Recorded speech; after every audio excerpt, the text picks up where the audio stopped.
Everyone, welcome back to our channel. Today in this video we are going to see how to fix Bambu Lab H2C Vortek Hotend swap error HMS 1A00-0100 step-by-step fix.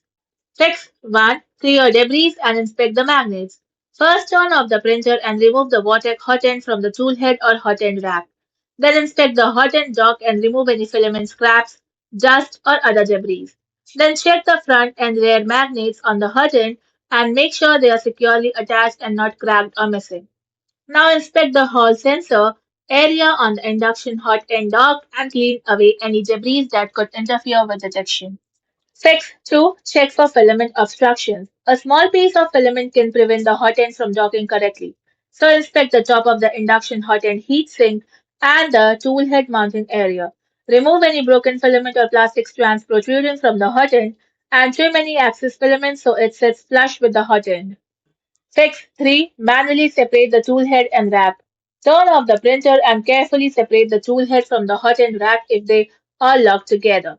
Now reinstall the hot end on the right side of the tool head and ensure the latch locks it securely. Now move the tool head to the center of the build plate before turning the printer back on. 6. 4. Recalibrate the induction hot end rack. If the hardware is installed correctly but the error remains, recalibrate the rack. On the printer screen, open Settings and select Calibration. Now tap on Induction Hot End Rack Setup and select Start, then allow the printer to complete the calibration process. Fix 5. Replace the induction hot end dock assembly. If the error continues after cleaning and calibration, the dock assembly may be faulty.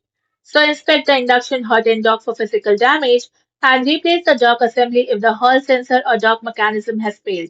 Now follow the official dock assembly replacement guide for the replacement procedure.